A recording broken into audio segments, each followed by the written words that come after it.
James chapter 1, verse 1.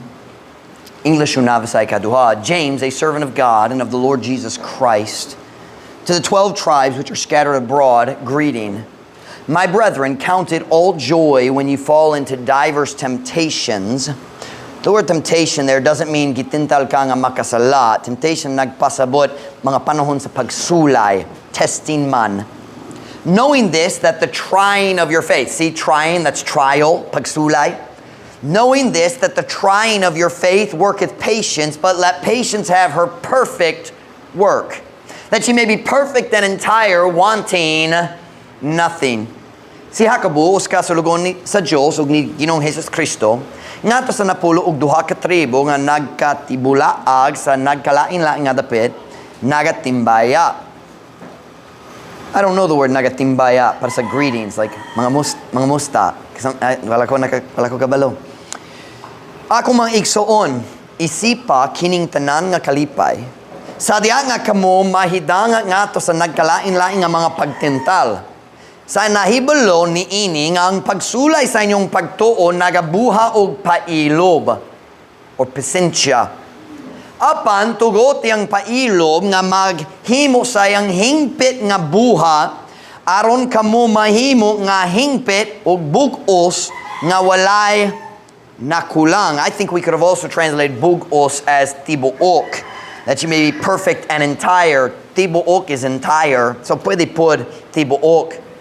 Hingpit, tibuok, nga walay nakulang.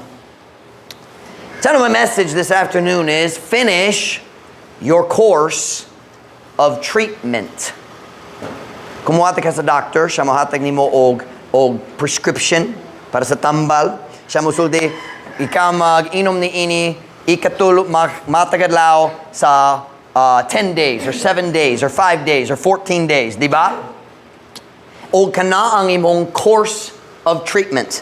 Ang mag-inom ka one time, wala pa kompleto ang course of treatment. Kinahanglan karon og ugma og sunod hangtod sa katapusan nga gi-prescribe sa doctor. Kana ang imong course of treatment. Nasabtan niyo kana nga expression, di ba? Finish your course of treatment. I can't translate that concept. Tiwasa ang imong course of treatment. And wako sure. Finish your course of treatment. Magampo na ta. Dayon ko mo makalingkod para sa mensahe karon. Heavenly Father, would you please fill me with your spirit right now? Would you guide me? Would you empower me? Would you put your hand on me? Lord, would you help me to be concise and clear? But most of all, God, would you empower me? Would you speak to hearts? Would you help us tonight, Lord? As we continue to strive to become mature Christians, would you help us to allow you to continue to work in our lives so we can grow and become mature in every area of our lives? God, we need your help tonight. I know the devil would love to distract. I pray, Lord, that everybody would just settle in, listen, God. I don't have a microphone. God, I've got to have your help tonight. Holy Spirit of God, fill me, use me, empower me, I pray. In Jesus' name, amen. Pwede ko mo maglingkod.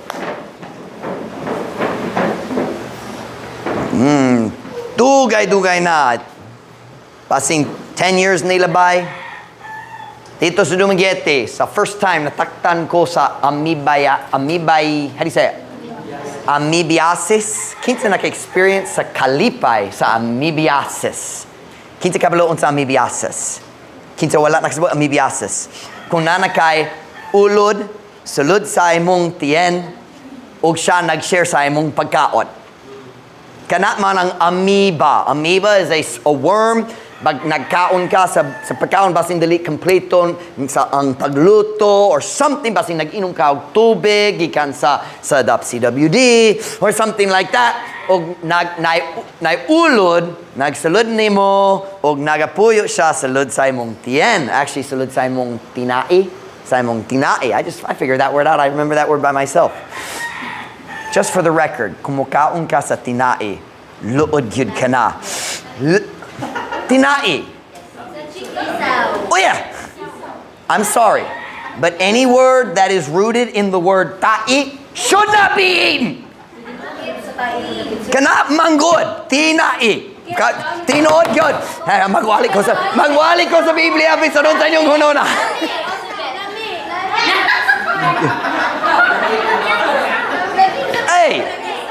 just because you've corrupted my daughter does not change the righteousness of the Word of God. And, all right.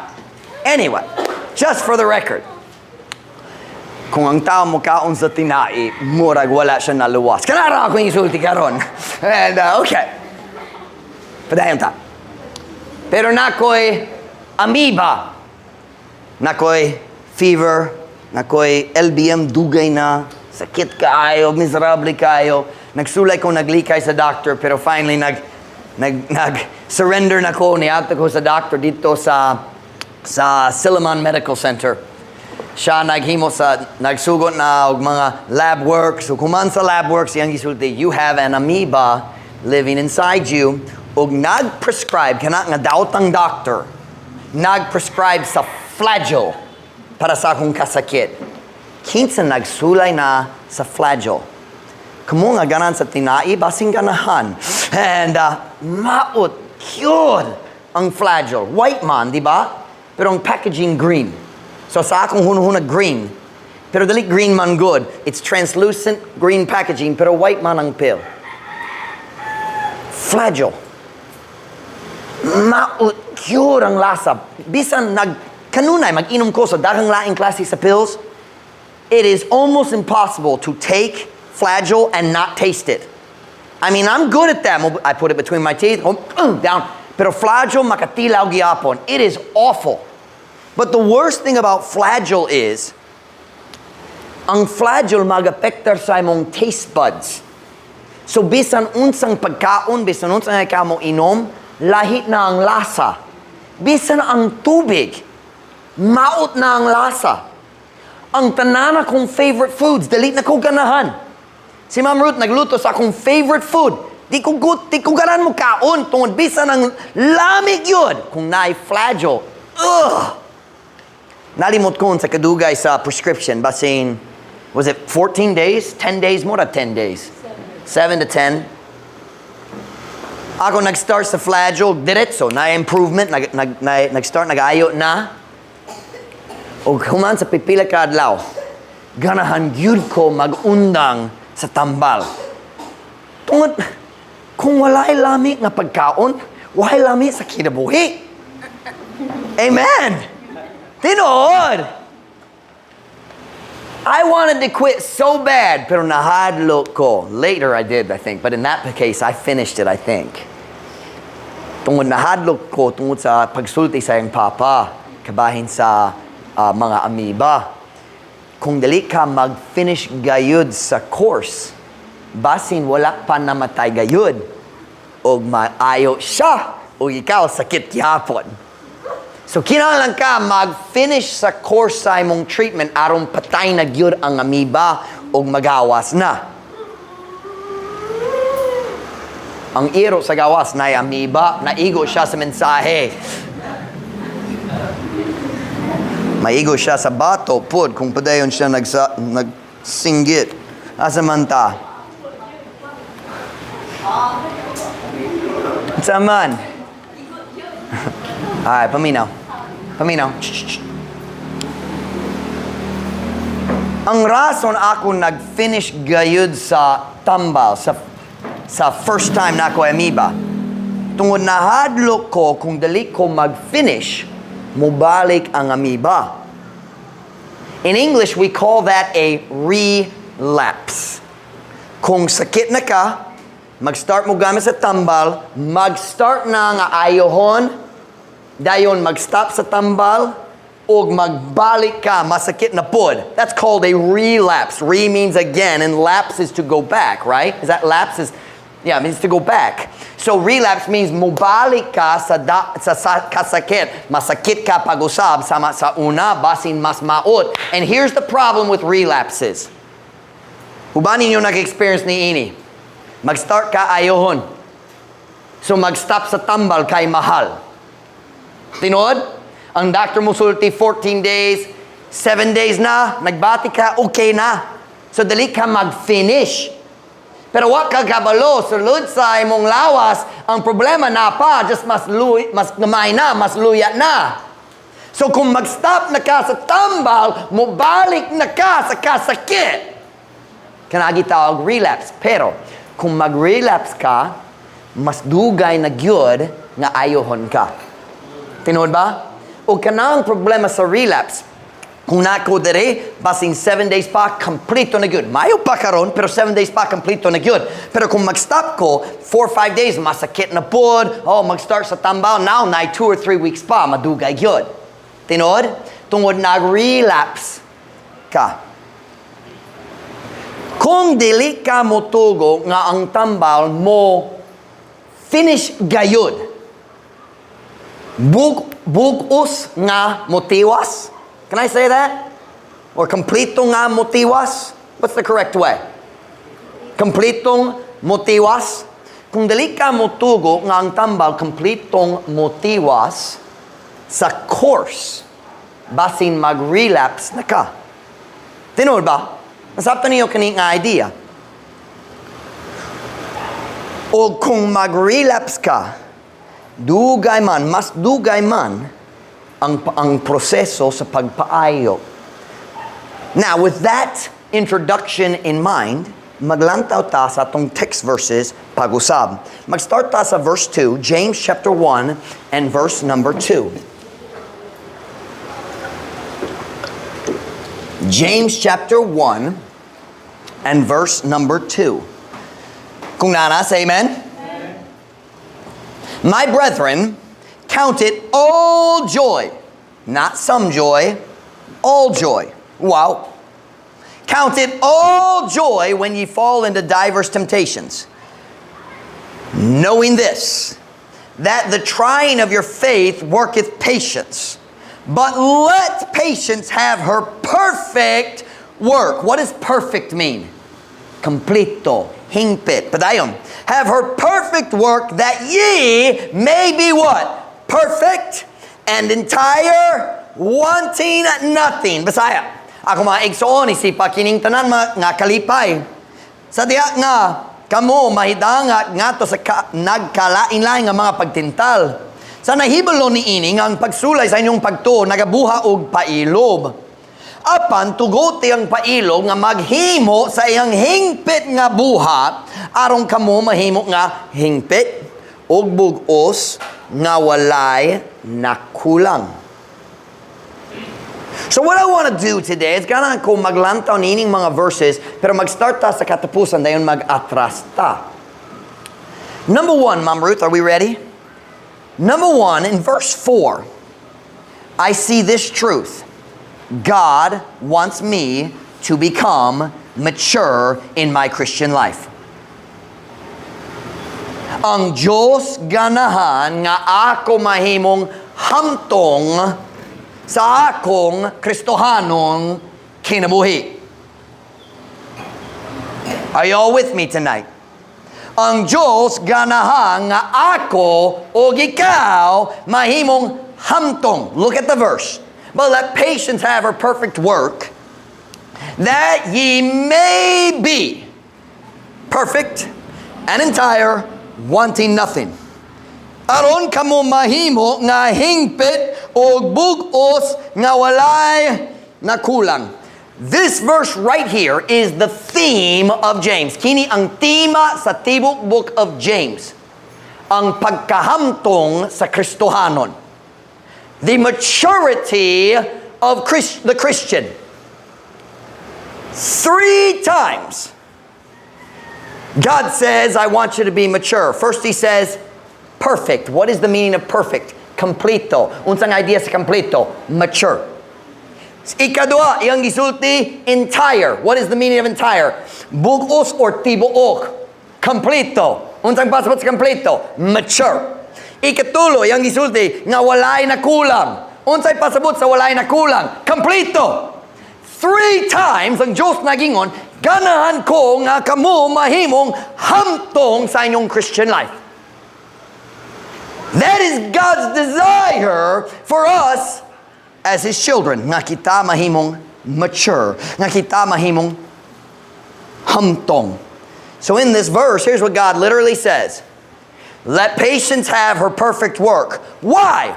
So you can be mature. So you can be mature. So you can be mature. Diba? So nga naman ang Diyos ka na nga kita mahimong hamtong? Well, there's obviously many reasons. But letter A, Ma'am Ruth, write these down. Nga naman ang Diyos ka na nga kita mahimong hamtong?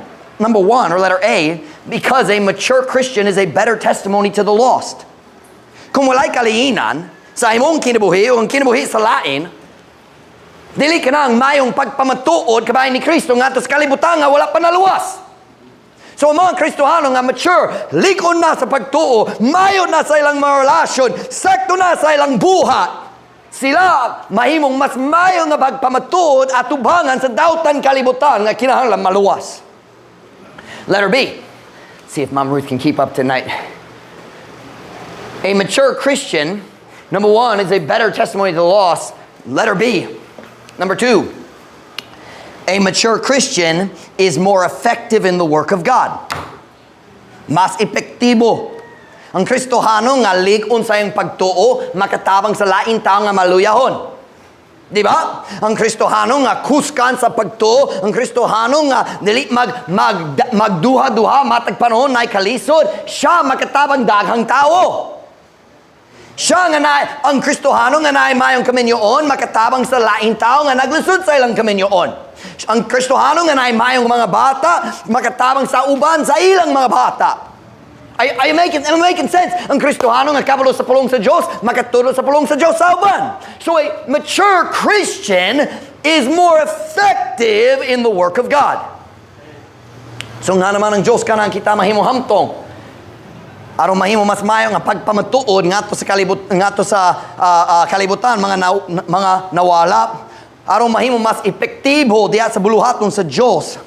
Pero padayon ta tungod dili ka nang focus sa message karon.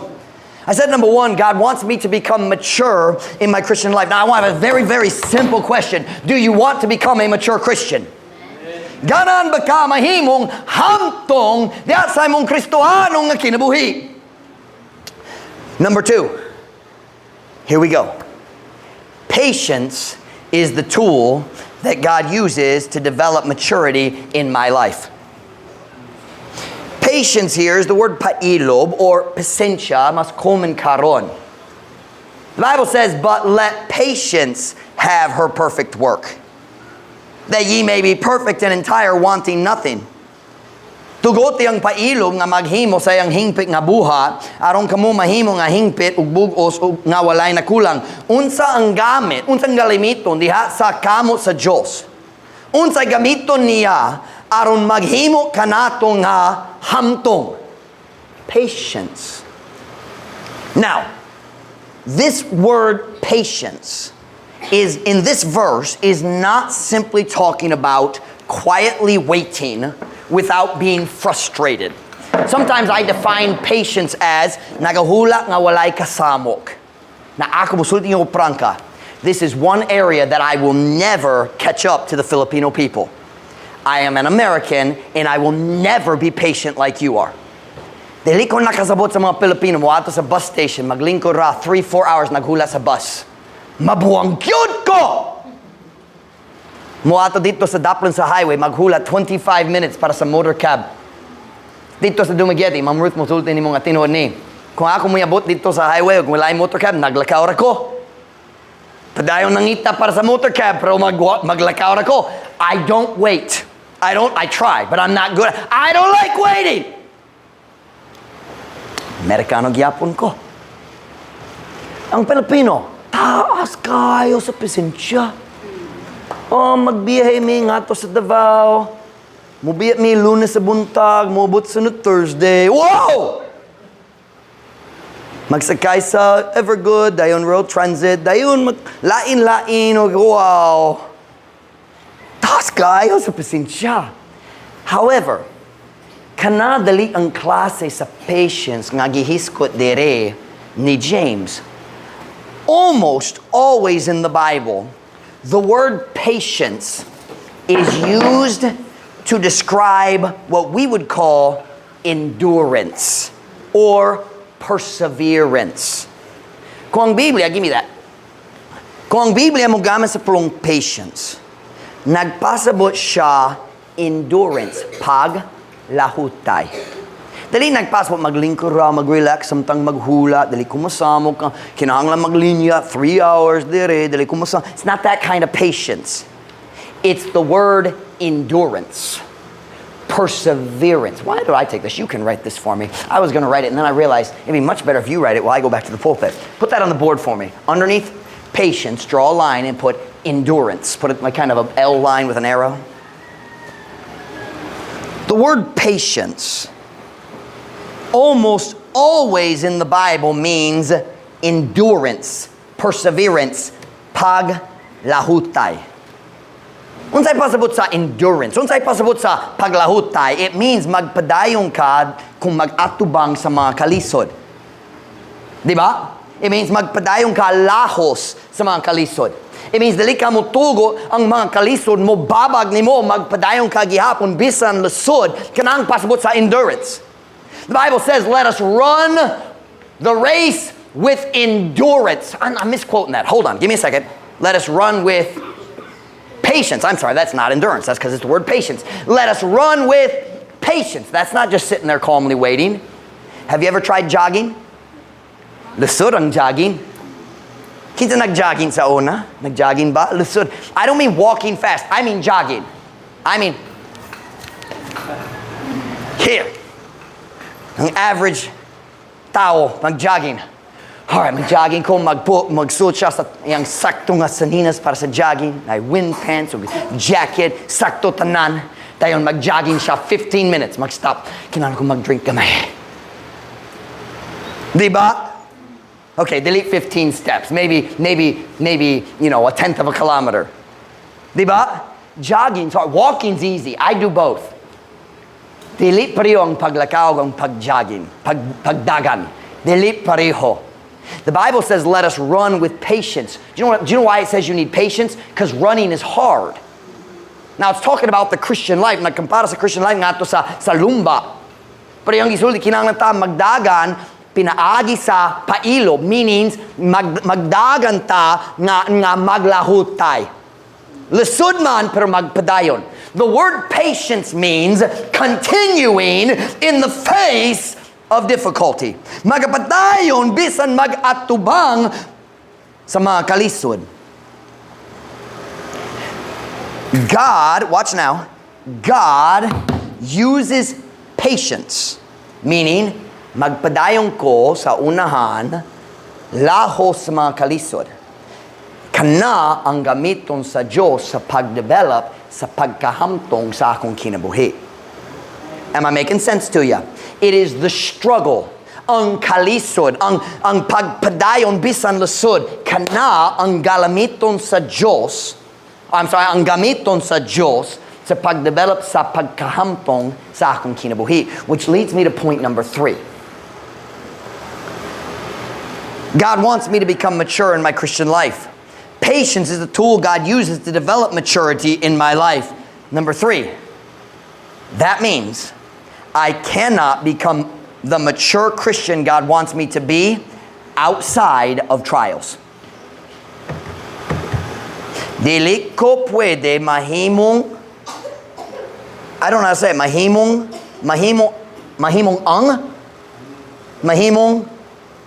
I don't know how to say that. I cannot become the mature Christian God wants me to be. Gawas sa mga pagsulay. Mahimong hamtong, kanara? Dili ko pwede mahimong hamtong Kristohanon. I just feel like it needs usaka. Dili ko pwede mahimong usaka hamtong Kristohanon nga gitplano sa Diyos. Gawas sa mga pagsulay. Watch now. Watch me now. You can't endure if it's not hard. Diba? Dili ka pwede maglahutay kung walay kalisod. Kung sayon, dili paglahutay, dili patience, dili pailob. O kung walay patience, walay maturity. I was talking to my friend Joe Palmer last year on the phone. During the time we were really going, naglisod gyud ta diri sa among simbahan. Nawala daghang batanon, lisod gyud. Nagtawag ko kaniya, nagplano mi mag-furlough, kinahanglan ko sa tabang. Siya nangatanan ako, I said, "Kumusta man ka?" Tungod nakadungog siya, naglusod ko. And I said, we're struggling. Naglusod mi dere. And here's what he said. Now, let me tell you something about Joe Palmer. See, Joe Palmer roommates me sa freshman year na ko sa 2003 sa Bible College, sa Hyles Anderson College. Roommates me niya ng panahon na ugsukan niya na suod me. Ako, niyato sa Pilipinas sa 2010. Si Joe, niyato sa China, somewhere around there. Nalimbasin sila, nag-una na mo sa China. Wala ko sure. But I remember this. Dito sa Dumaguete, gidawat na ko ang email gikan ni Joe Palmer na sila nindok kaya nga batang babae. Ug sayang email yang gisulti paliog ampo para namo. Karong buntag sa diha ni mata mi patay na among anak. So kanang tao nga giistorya nako sa phone niaging tuig. And he said, "Kamusta man ka?" I said, "We're struggling." Okay, ang iyang gisulti ni nako, he said, "Yep, that's the only way to become a mature Christian." Kanarang paaging ang tao pwede mahimong hamtong sa ilang Kristohanong kinabuhi. Sophia just found out you can't walk through the back anymore. Barado na gyud. I thought basing magpabaptismo siya. And ang babae dari, so... But watch. Unsang galamiton sa Diyos aron mag-develop sa patience sa atong kinabuhi. I'm sorry, mag-develop sa maturity sa atong kinabuhi. Patience. What is patience? Magpadayon diya sa mga problema. So if that is true, that means kung wala ko'y problema, dili ko pwede mahimong hamtong. Ang Kristohanon, nga walay problema, dili gyud mahimong hamtong para sa Ginoo. Watch. O ang Ginoo dili makagamit sa iyang kinabuhi. I once saw a sign. It's a great sign. I forget where it was. But here's what it said. Hold on. Let me think it through. Smooth waters. Nasab niyo ka na kung linaw gyud ang dagat? Smooth waters never made a skilled sailor. Sabta niyo ka na nga phrase? Ang mga panahon, panahon nga malinawon dito sa dagat, malingaw gyud ta niana, pero kana dali mag-develop sa kahanas diha sa sailor. O kung ganang ka ang Diyos mo gamit sa imong kinabuhi, kinahanglan ka makasabot. Na usa ka paagira nga siya makagamit nimo, kinahanglan ka mahimong hamtong. O dali ka pwede mahimong hamtong kung walay pagsulay. Sa dagang panahon, dari sa Truth Baptist Church, we've thought, man, ang yawat nagaway, Jude, and basin. But I think we often miss the point that maybe God is sending it because He wants to use us more. Basin ang Diyos ang nagpadala sa mga pagsulay. O basin ang yawat nagpadala o ang Diyos naghunahuna. Ha! Ang yawat nagsulay mo paundang nila. Pero ako kabalo, kini mo palig-on nila para sa umaabot o mas dako ang ilang pulos para na ako sa umaabot tungod ni ining ang pagsulay. You can't become a good Christian. You can't become mature unless you have trials. Walay ta mahimong hamtong gawas sa mga pagsulay. Is that correct? Gawas sa mga pagsulay. Watch me now. Kung walay pagsulay, dili gyud ko moangkon sa lig-on nga pagtuo. Kung walay pagsulay, dili ko makadevelop sa gugma ni Kristo sa akong kasing-kasing alang sa uban. Gawa sa pagsulay, dili ko mahimong lig-on Kristohanong nga gikinahanglan sa akong pamilya. Gawa sa mga pagsulay, dili ko makakuha sa kaalam nga gikinahanglan nako aron mutamang sa lain tao sa umaabot. I'm saying today, we need trials. We don't like them, but we need them. We think they're the enemy. They're not. They're the friend.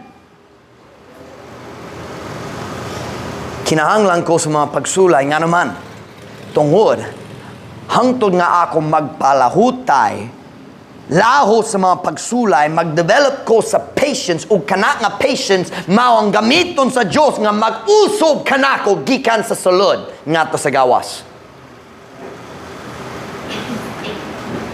Here's our problem. Now listen to your pastor tonight. Tanaw ang imong pastor. Application time. Kina nga tong problema. Ganahan ta nga ang Diyos mo usob kanato, maghimo kanato nga hamtong nga Kristohanon, pero dalita ganahan sa iyang course of treatment. Pait gyud ang tambal usahay. Pait gyud. Sometimes God chooses flagell. I want Hannah's medicine. Lamig gyud ang tambal ni Hannah. Si Ma'am Ruth mukuha sa tambal ni Hannah. Excited na si Hannah mo dawat. Mag-abri siya sa That's what I do too with flagell. Ganun ko sa tambal sa akong mga anak.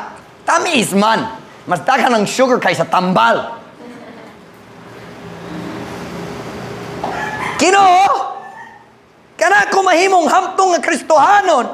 Kabalo ko na paydaghang kulang sa akong Kristohanong kinabuhi palihog Ginoo, tabangi ko nga mag-develop sa pagkahamtong ang Diyos ng sulti. Sige, kini ang course of treatment.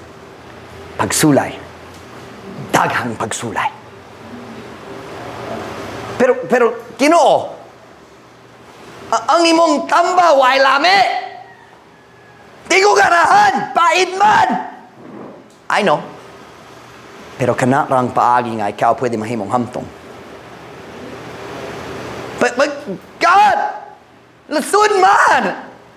I know. Pero kinahanglan ka magpalahutay. Am I saying that right? Magpalahutay? Or maglahutay?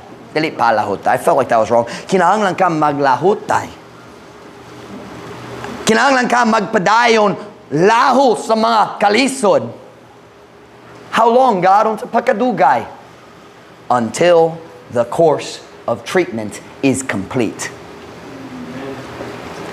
Look at our text verse today, James 1:4. I just noticed this week. O kining ang mensahe nagikan sa uskapulong diri sa verse 4. James 1 verse 4. Kung nanasa, amen? Amen. But let patience have her what kind of work? Perfect. Hingpit. Kompleto. Apan tugot ang pailob nga maghimo sa iyang hingpit nga buha. Perfect. Perfect means complete. Let patience have her complete work. You know what that means? Finish your course of treatment that was prescribed by God. But here's our problem.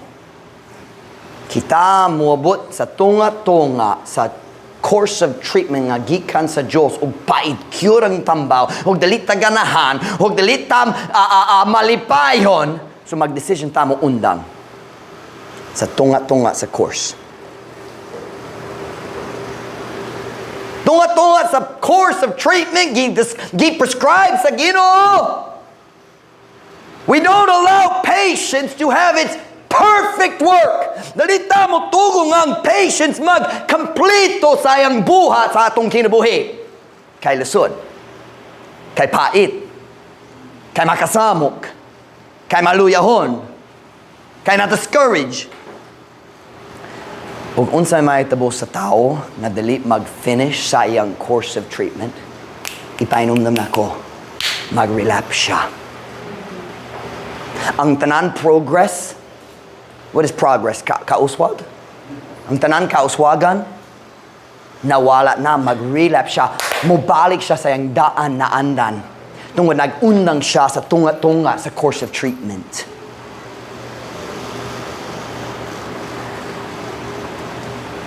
Okay, now look at your pastor. Now I'm gonna be frank, okay? Magprangka gyud ko karon. Come on, mga batanon, sit still and be quiet. Don't talk. Uban ninyo nag-decision dugay na ganang ka mutukod sa ligon nga kaminyoon. And you started the course of treatment, but you found out it's bitter sometimes. Nakakaton ka nga lasod, kana nga panahon, nga ganang ka ang Diyos mag-develop sa pagkahamtong kanimo, aron mahimong ka mayong asawa, mahimong mayong bana, aron ang Diyos maghatag kaninyo sa mayong nga kaminyoon, and you found out the course of treatment has some very nasty medicine. Lusod na. Nagatubang ka sa mga pagsulay, mga challenges. Ug karon ganan ka mag-undang diya sa tunga-tunga. Gitintalan ka nga mubalik sa imong daan na andam sa kadalo, garbo, kasuko ug pagpalimalos.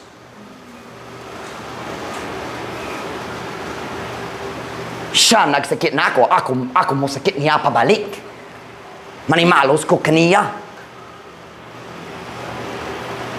You're tempted to quit in the middle of the treatment, and you're gonna relapse. Mubalik ka sa tanani mong daan na andan. Kadalo, garbo, pakiglalis at tubangan sa mga anak.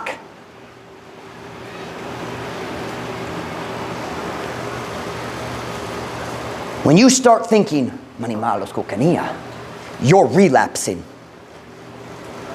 Just dili ko magtingog kaniya. You're relapsing. Nagbalik ka sa imong daan ka sakit.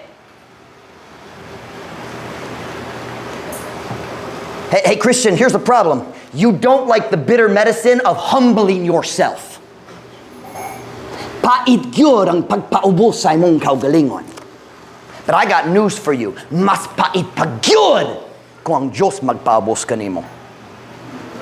I've been there. Naka-experience gyud ko ni ana. Dili ka ganahan sa pait nga tambal of returning good for evil. Hey, Christian,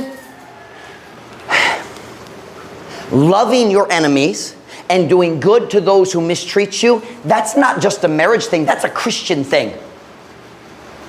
Kana ang bahin sa pagsunod ni Kristo. But you gonna tell me you're gonna love your enemies when you can't love your wife, you can't love your husband because they hurt my feelings. Grow up!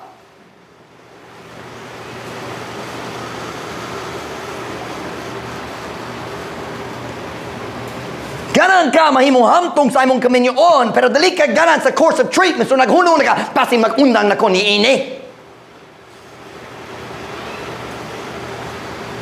Hey Christian, let patience have her perfect work.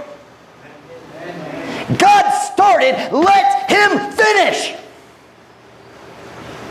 Ayaw mag-undang diya sa tunga-tunga sa course of treatment. Ang malipayo nga kaminyoon sa umaabot, worth it kayo. Para sa mga, kung naikalisod karon, worth it kayo dito sa malipayong kaminyoon sa umaabot. Now listen to your pastor for a few minutes. I did not plan on preaching this tonight. It was in the back of my mind, and I told God, I don't want to choose to preach this. I want you to make it clear. And He gave me the message that ended here. I didn't know it was going here. You listen to your pastor tonight. I've said it 1,000,000 times. An unhappy marriage always has two people who are trying to fix each other. Ang dalit malipayong nga kaminyon, kanunay na iduwa ka tao nga nagsulay, nga nag-ayo sa batasan sa usag-usa. Kinahanglan siya mag-change. Pero Pastor Mike, ang akong kaparis, wala naghimo sa saktong butang sa among kaminyoon. Wala siya naiguman ako, wala siya nagpaubos sa iyong kaugaliyong, ngani ka na ako. They're not doing right. Yes, and the fact that you are angry, the fact that you are angry about it shows that you are also proud and selfish. Kung nasuko ka sa imong asawa, nasuko ka sa imong bana, o pwede ta mag-apply sa bisan unsang relasyon, pero kaminyoon lang karon. Kung masuko ka sa imong asawa, masuko ka sa imong bana, kanamo pagkita sa katalog garbo sa imong kaugaliyong kasing-kasing. Kung Kung masuko ka, instead of going to your room and say, Ginoo, unsay problema sa akong asawa, unsay problema sa akong bana, dapat ka mo ato sa mong kwarto mga tala, Ginoo, unsay problema na ako, nga naman wala ko'y patience, nga naman wala ko'y Christian maturity, nga naman dali mawala akong gugma, unsay problema sa akong kasing-kasing Ginoo, kanang kinalbo ato na to. Bisang kanusa, ikaw nasuko sa tao, bisang kinsa, ang kadalo o garbo dili layo.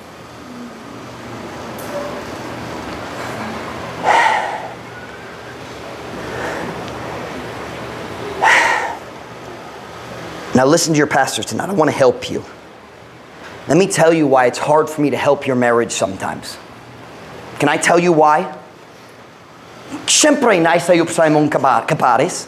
Tungod wala'y perfecto nga asawa, wala'y perfecto nga bana. Pero kinang problema, naggarbo sa imong kasing-kasing.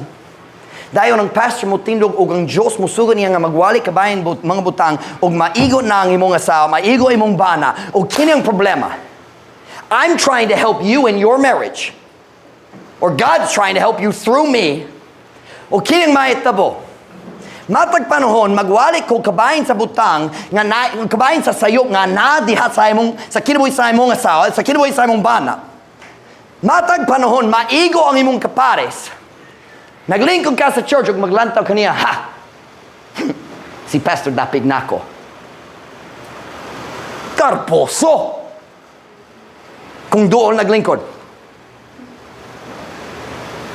Can I please ask you to grow up? Kanadali ang batasan sa hamtong nga Kristohanon. Kanang garbo. Ang pastor dapig nako. Ako dili dapig ni bisang kinsa dili diha sa bataot nga pakiglalis. Dapig ko sa kaminyoon. I am not on your side, and I'm not on your side. I'm on the marriage. You're supposed to be one.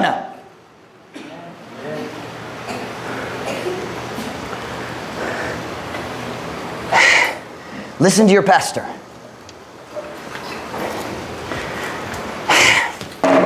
Kung magwali ang pastor, o kabalo ka maigo ang imong kapares, here's what you do.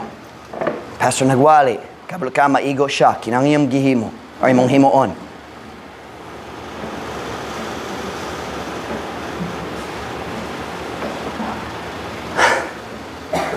Aya magsuldi, amen! Pwede mag-amen sa laing panahon. Pero kana nga amen, dili nga gikan sa kasing-kasing sa guma, kanang kasing-kasing sa garbo. Shut up! Are pastors allowed to say shut up? Hilom diha! I can't help your marriage if every time I preach about marriage, ikaw nagtanaw sa mo. Ikaw ba nakadoon ni?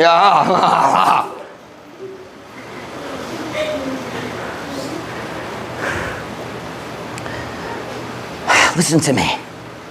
Don't ever use my preaching as a club to beat your spouse. Si Pastor Mike naging kinahanglan ka mag-submit. Shut up! Si Pastor Mike naging kinahanglan ka mahigugma na ako. Shut up! Your pride is the problem.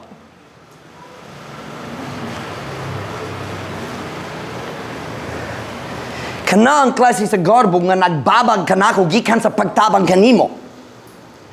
Because you know, kung maigo ka, imong asawa o imong bana maglantang, you know how you feel. Dili ko mausob. Diba? Once pride stands up, it's over. Pride and love can't live in the same heart. O basta lang ganahan pa ka mo daog sa pakiglalis, dili ka makaayo sa relasyon.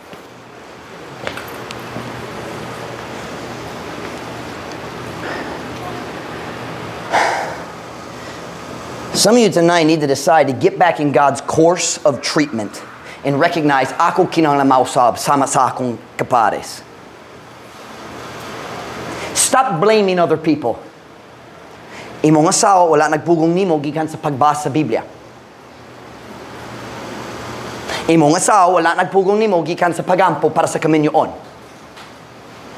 Imong bana wala nagpugong nimo gikan sa pagtuman sa mga sugo sa Biblia kabahin sa submission.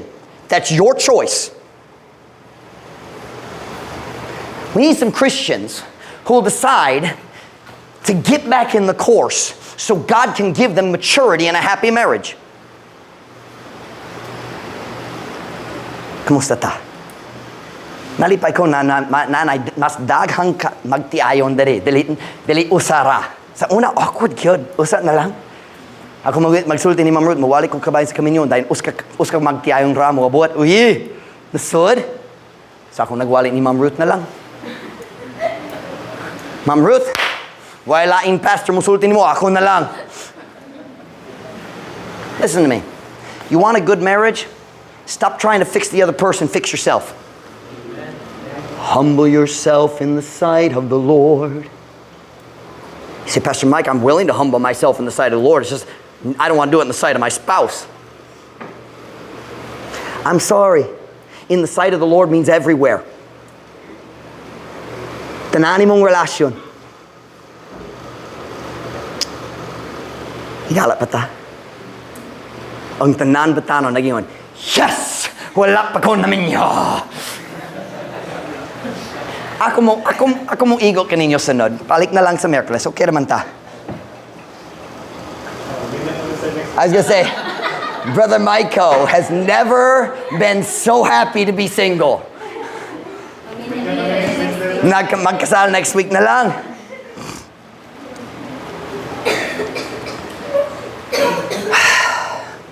Listen, would you decide to finish your course of treatment? Magtiwas gayud. And I know marriage isn't our only struggle right now. May daghang kalisod, daghang tao na discouraged, daghang problema. You listen to me, don't resist God's medicine. Oh, ang yawa nagatake, tinuod gyud, pero ang Diyos makagamit sa atake sa yawa nga ingon nga tambal para sa atong pagtubo. So let's respond with faith in prayer. Faith in prayer. I'll tell y'all very honestly, I'm done. The last 2 weeks have been really rough for your pastor. Real rough. I've struggled. But yesterday afternoon in the office, me and God had a talk. And I don't mean, Lord, please help us, Lord. No, I mean, me and God talked. I told God exactly how I felt. David said, I poured out my complaint. That's what I did yesterday. I stayed on my knees long enough for God to change my heart towards the trials. And Mom Ruth will tell you, when I got home yesterday, my spirit was much brighter. Because yesterday I finally got to the point where I was no longer upset about the trials God allowed. I preached 2 Saturdays ago, we need to accept the trials, but I still struggled with it. Still do. Listen to me. Whatever you're struggling with, the solution is in the prayer closet. Get on your knees and beg God to work in your heart and change your attitude so that you can get back to the course of treatment, heading in the right direction so you can reach maturity in your Christian life. Dili perfecto, pero hamtong. That you may be perfect. What is the next word? Bugos. What is bugos? You may be perfect. I can't remember the next word. It's gone. Come entire, wanting nothing. Walay kulang. On every head bowed, every eye closed.